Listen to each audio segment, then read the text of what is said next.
los diferentes puntos debido a la aplicación de cargas. ¿De acuerdo? Entonces, en el capítulo 8 del texto que tenemos de base,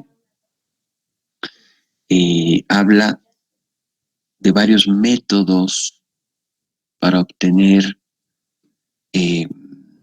algunos de forma gráfica y otros de forma analítica estas deflexiones. ¿Okay? Hay algunos conceptos que es importante que recordemos. Por ejemplo, vamos a hablar en este capítulo en especial de deflexiones elásticas. El término elástico lo han debido utilizar, lo deben recordar, por ejemplo, en la materia de resistencia de materiales. ¿Correcto? ¿Recuerdan cuando se hablaba del campo elástico y cuando se hablaba del campo plástico? ¿Quién puede darnos un comentario, una opinión sobre eso, por ejemplo? El término de elasticidad o campo elástico de un material, por ejemplo.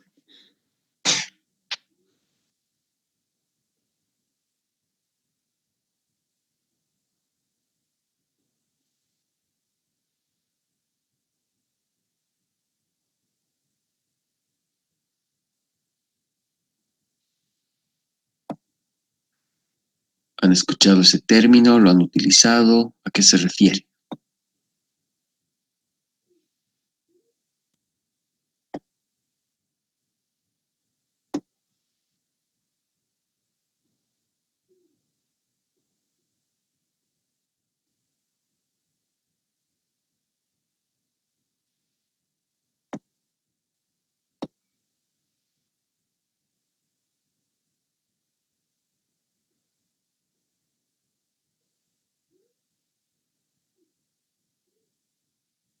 ¿Nadie se acuerda de ese término? ¿A qué nos estaremos refiriendo cuando decimos elástico?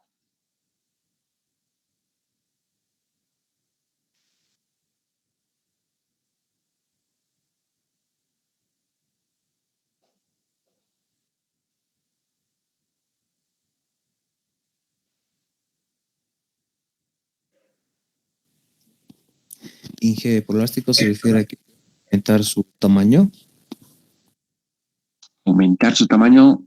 ¿Te he escuchado bien? Por tensión, ¿No? sí. Acabo de entrar.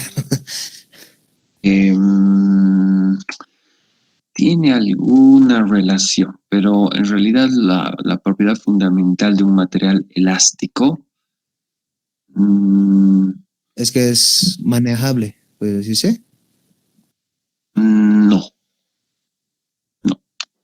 no, no nos estamos refiriendo a eso cuando hablamos del campo elástico. Cuando hablamos de, a ver, tal vez en materiales han tenido que ver la relación que hay entre la deformación de un material y la tensión que se aplica. Cuando relacionamos la deformación con el esfuerzo o la tensión que aplicamos, ¿qué aparece ahí, por ejemplo? Como constante del material. El módulo de elasticidad. El módulo de elasticidad. Fíjense que volvemos a usar la palabra elasticidad. Si recuerdan el concepto de módulo de elasticidad, ¿a qué nos referimos cuando hablamos de elasticidad o campo elástico? Referido al módulo, por ejemplo. ¿Qué representaba el módulo? ¿Qué representa un módulo elástico? El módulo elástico de un material.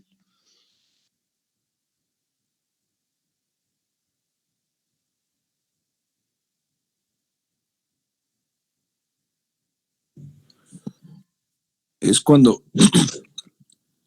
el cuerpo se puede estirar y volver a su posición inicial, creo. Sí, por ejemplo, ¿no? No solamente estirar, generalmente los ejemplos que se hacen pueden ser con estirar, digamos, pero también podría ser encoger.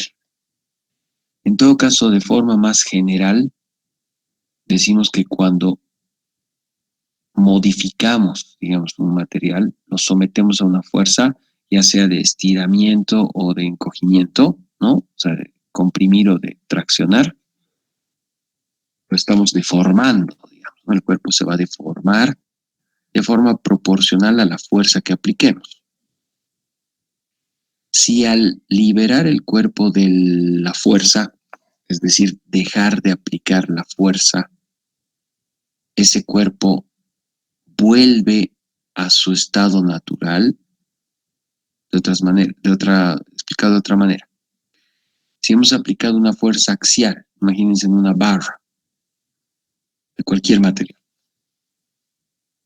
y hemos estirado la barra con la fuerza de tracción que hemos aplicado.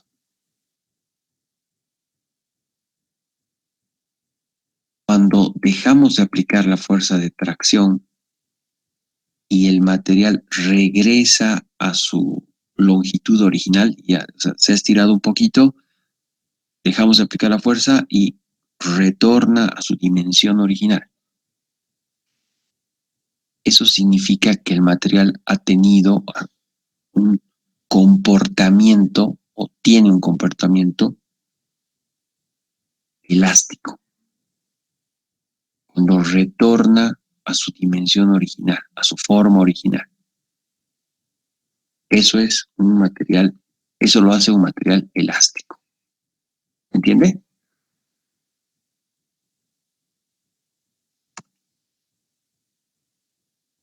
¿Se entiende, Inge? Sí, Inge. Cuando el material no retorna a su forma original, ¿qué será? ¿Qué tipo de comportamiento será? Si el primero es elástico, porque regresa a su forma original, ¿cómo será el comportamiento cuando yo estiro? Otra vez aplico una fuerza, estiro, libero la fuerza, dejo de estirar, dejo de aplicar la fuerza, pero el material no retorna a su dimensión original. Es como si se quedara alargado, si quiere. Si he aplicado tracción. ¿Perdón? Plástico. Sí, es un comportamiento plástico. ¿Ok? Los materiales tienen diferentes resistencias y diferentes módulos según si son o se aplican en el campo elástico, en el campo plástico, o en algún momento llegarán a la rotura. Si yo aplico demasiada fuerza, lo estiraré tanto que termina rompiéndose, colapsa, ¿no? Entonces, todas esas posibilidades de cómo se comporta el material son los diferentes estados, digamos, en los que trabaja el material.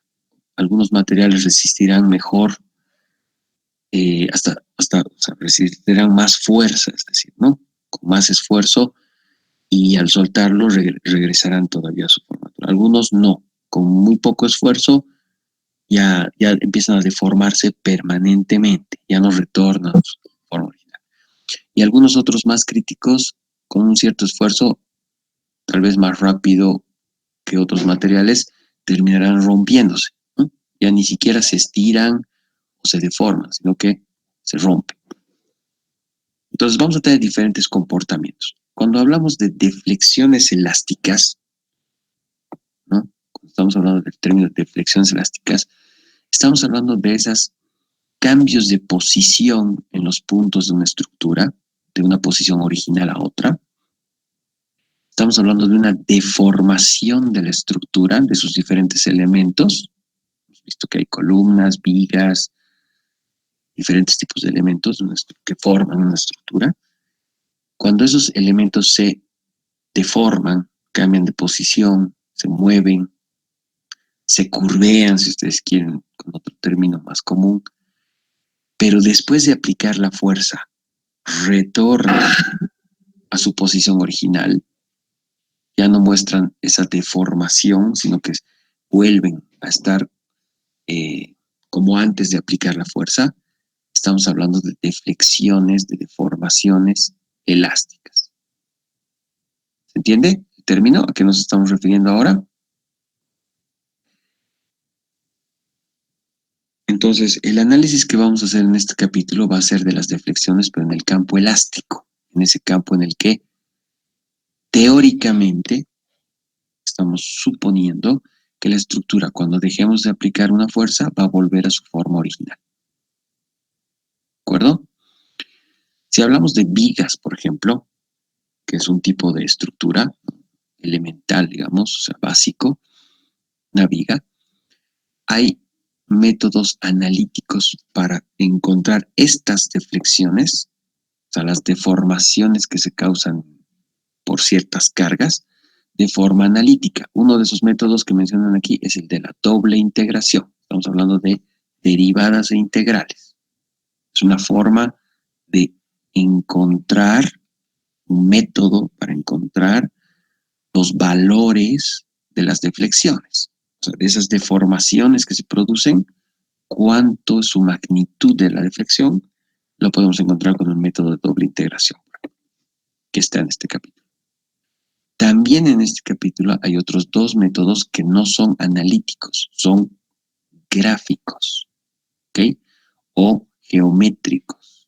Pues los métodos geométricos también tienen una base teórica, ¿no? Una base, utilizan un criterio matemático también, pero son métodos un poco más geométricos, ¿no? Un poco más visuales, que también sirven estos otros métodos para lo mismo, para encontrar las deflexiones elásticas, ¿no? O sea, deflexiones, pero en el campo elástico. O sea, estos métodos de este capítulo van a estar referidos a ese tipo de deflexiones. Ya cuando entramos en el campo plástico, que es el otro tipo de deformaciones que podemos tener, ya son permanentes, ya hay que hacer otro tipo de análisis y usar otro tipo de métodos. ¿Ok? Pero los métodos que vamos a ver primero van a ser en el campo elástico. ¿Listo? Entonces, todos estos métodos van a usar obviamente sus respectivos fórmulas o ecuaciones o principios matemáticos. De los métodos geométricos, por ejemplo, que ahora se mencionan, son el momento del área o el teorema del momento del área. Es el primer método geométrico, digamos, de este texto que menciona. Y el segundo método es el método de la viga conjugada. Bueno, esos dos métodos son geométricos. ¿De acuerdo? La doble integración, que es el primer método, uno de los métodos también que se desarrollan aquí, está en base a ecuaciones, ¿no? Es más analítico el método, más que geométrico. ¿Ok?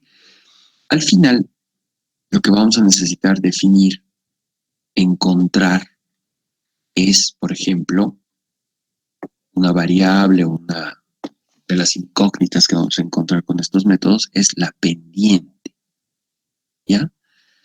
Vamos a encontrar la curva elástica, o sea, deberíamos poder determinar la curva elástica. ¿Okay? Ya hemos mencionado en clases anteriores la curva elástica. ¿Se acuerdan a qué nos referíamos con la curva elástica?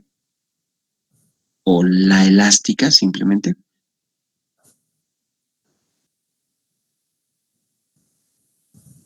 ¿Alguien se acuerda?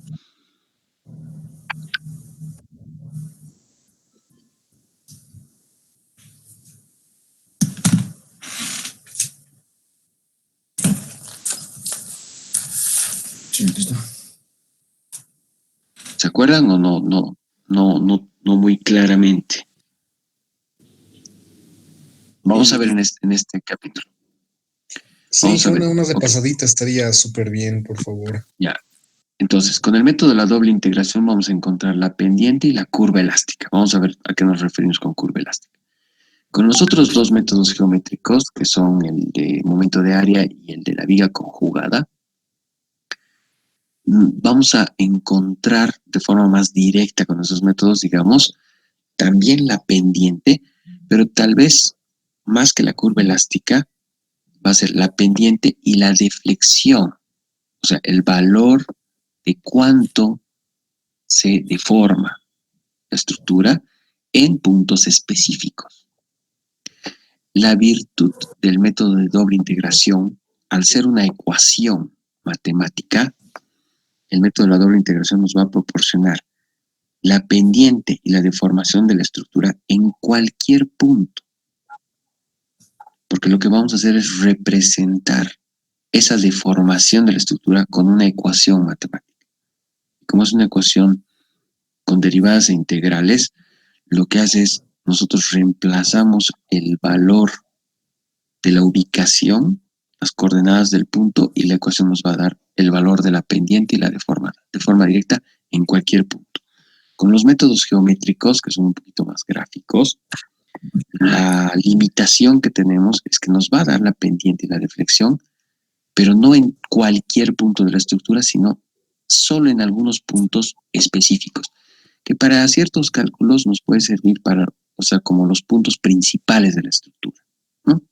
Va a ser más fácil hallar para los puntos principales de la estructura. ¿Ok?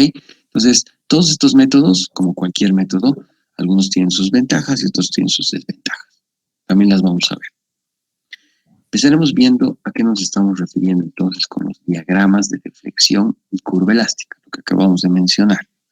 Cuando decimos curva elástica, ¿a qué nos estamos refiriendo? Cuando una estructura se deforma, ¿no? Primero puede deformarse por diferentes razones. Una de las razones, la principal, la que generalmente en estructuras vamos a analizar, es la razón o la causa de las cargas, ¿no? Entonces aplicamos cargas, fuerzas externas de cualquier tipo, en cualquier dirección, y la estructura se deforma. Entonces podemos dibujar un diagrama de deflexión. Eso es un diagrama de cómo se ha deformado, ¿no? También otra razón para que se deforme, pues podría ser la temperatura, ¿no? Si ustedes tienen un material y someten el material a un calor excesivo, el material va a tender a deformarse, ¿no? Una vez han agarrado algún elemento de plástico, por ejemplo, lo empiezan a calentar, automáticamente se deforma. El acero, el hormigón, la madera son materiales más resistentes, pero no significa que no se deforman ante un cambio muy fuerte de temperatura. Sí se deforman. Obviamente se deforman mucho menos, ¿no? En magnitud, las deformaciones son muy pequeñitas, pero son deformaciones de todas maneras. Otra razón para que una estructura se deforme pueden ser los errores de fabricación, ¿no? Si yo cometo errores de fabricación al fabricar un elemento, una viga, una columna, un material, puedo estar introduciendo deformaciones en mi estructura, ¿no? Si yo fabrico mal. Cuando hablo de fabricar mal, no solo hablo de construir mal mientras, no sé, el hormigón lo vacío, etcétera, también me refiero a eso. Pero, por ejemplo, en el caso del acero, yo normalmente voy a comprar acero ya de una fábrica, ¿no? Entonces puedo estar introduciendo ya errores de deformación en la fábrica, ¿no? No tengo un buen control de calidad, cometo algún error de, como el acero se funde a temperaturas muy altas al momento de enfriarse, puedo estar introduciendo deformaciones en mi material, ¿no? Puedo tener deformaciones a causa de la fabricación. ¿Ok?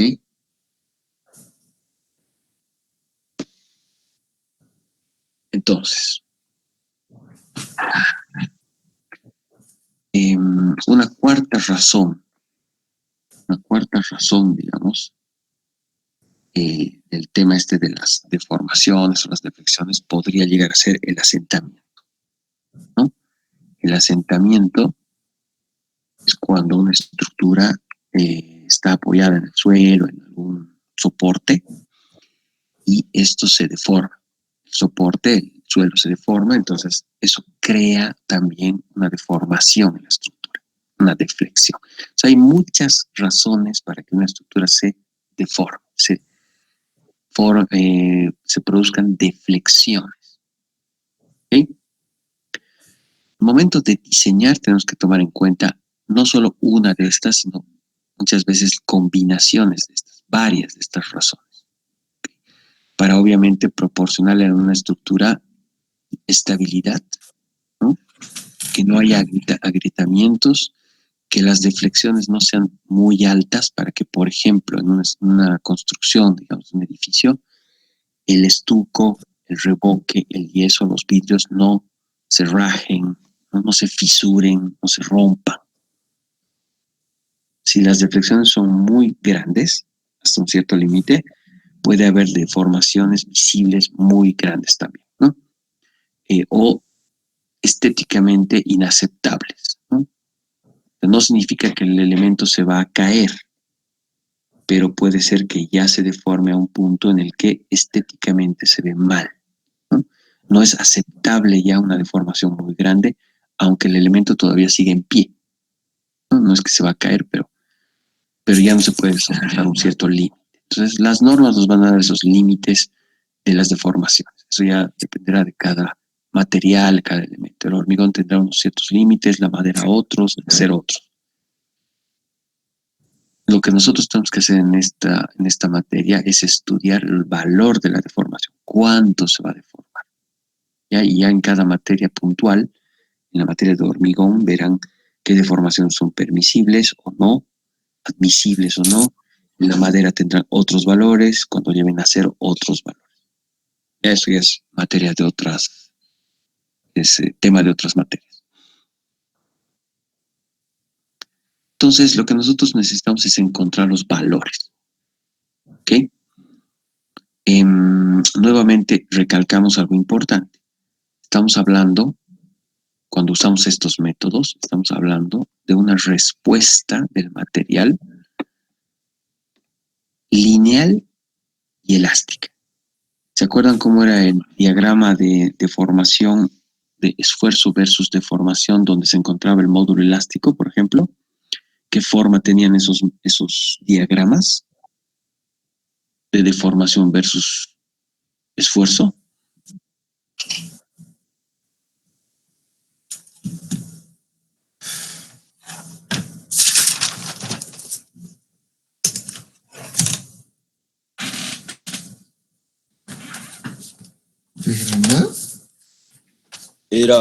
Primero empezaba con una línea recta y luego se pasaba a curva. Exactamente. Tiene un comportamiento que cambia, ¿no? En la primera parte, cuando todavía los esfuerzos son muy pequeños, ¿no? O sea, cuando las fuerzas que aplicamos son pequeñas, el comportamiento es lineal, ¿no? Entonces es una recta prácticamente, aunque dependiendo del material hay una discusión muy grande ya científica de si realmente es una recta. Puede ser que no sea tan recta, digamos, si uno lo ve ya con aparatos de precisión, el rato de medir las deformaciones. Pero se podría decir que no está mal asumir que es una recta la primera parte. Y luego ya empieza a cambiar esa deformación y empieza a volverse un comportamiento más curvo, más parabólico. Dependiendo del material también puede variar eso, ¿no? Eso ya es en el campo plástico, cuando ya la deformación y el esfuerzo ya no son directamente proporcionales, sino que ya tienen un comportamiento distinto, ¿no? Con poco esfuerzo ya se presentan grandes deformaciones. Entonces ya no es un comportamiento lineal. Pero nosotros en estos métodos, cuando apliquemos estos métodos de estructuras inicialmente, vamos a estar hablando nuevamente, recalcar, de esa parte lineal. Estamos todavía en el comportamiento en que los materiales se comportan linealmente y elásticamente al mismo tiempo, ¿no?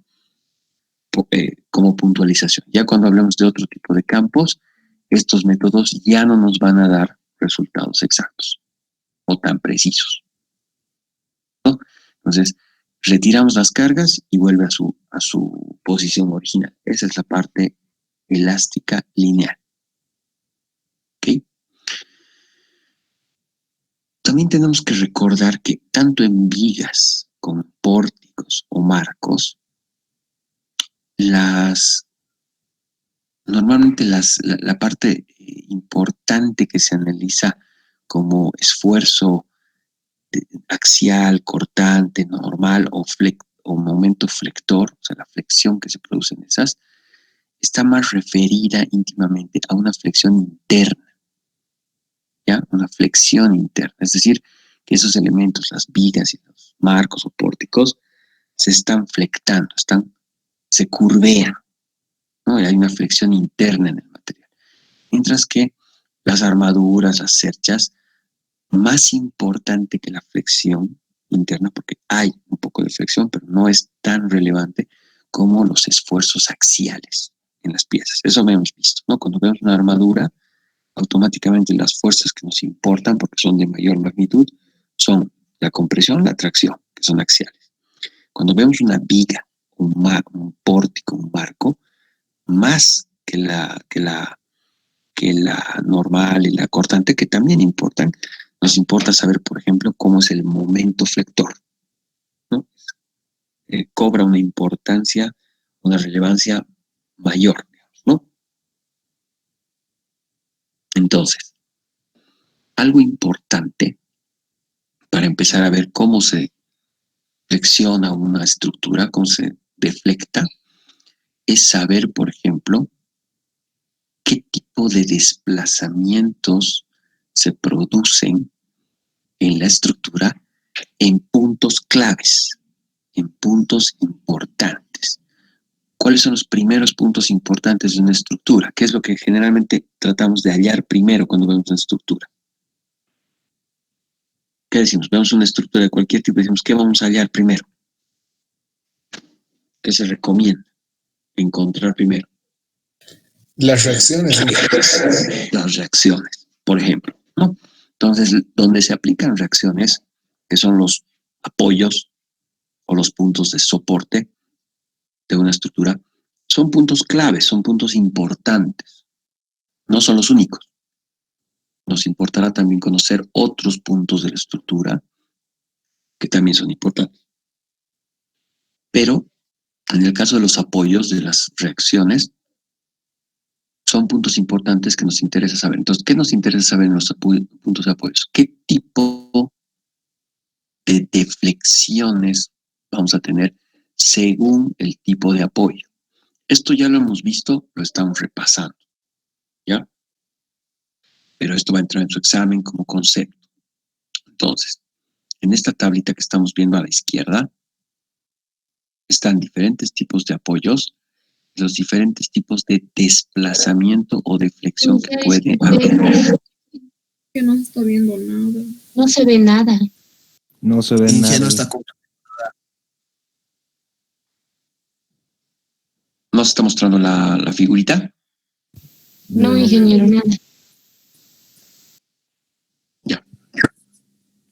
Ahora, Ahora sí, Inge. ya. Entonces, en esta tablita que se ve a la izquierda de la Disculpe, pantalla, para mí no aparece la pantalla. ¿no aparece? Para mí no sé qué más cómo lo estoy. Ahora, ¿no se ve la tabla 8-1?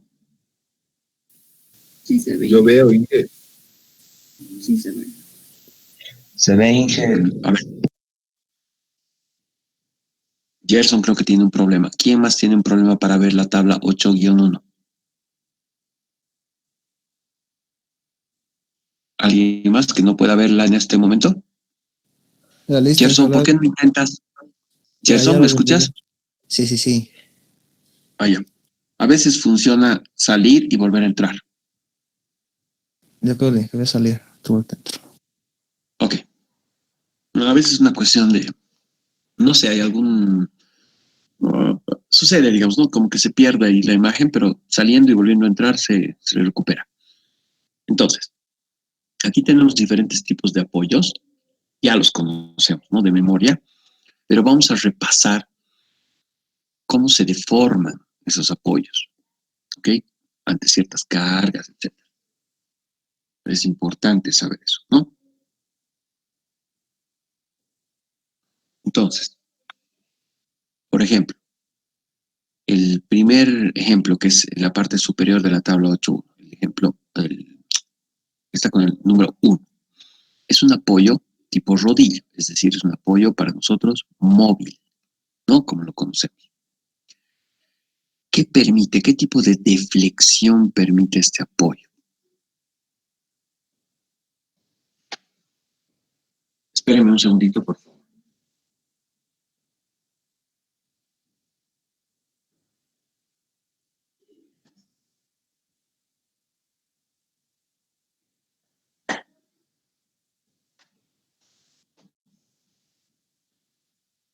Este tipo de apoyos móviles o rodillos, primero, en cuestión de, cuando hablamos ya de deflexiones,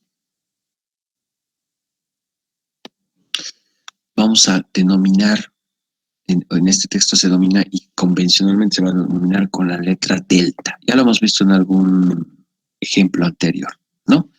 Cuando hablamos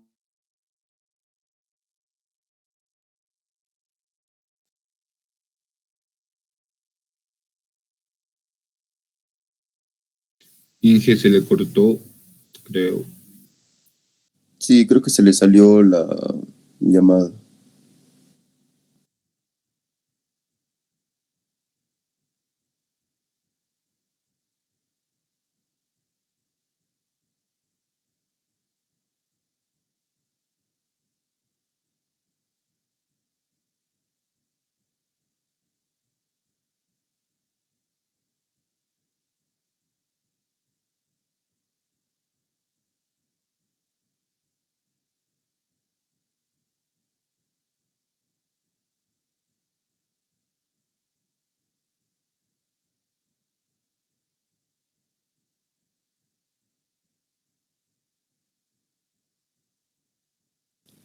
Inge,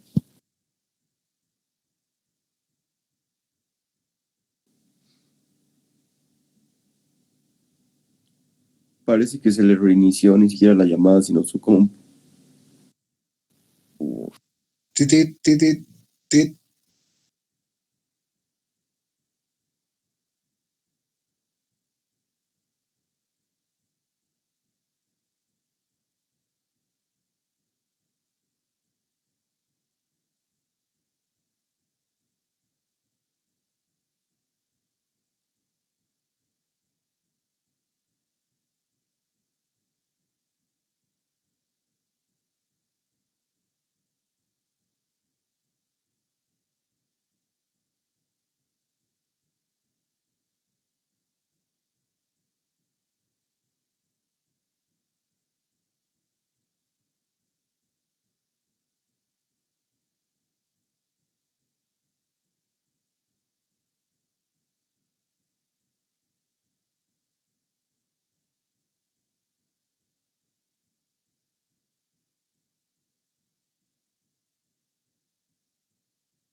Buen día, alguien que esté en la materia de resistencia, ¿me podría ayudar con la parte 4 del práctico, por favor? No lo logré hacer.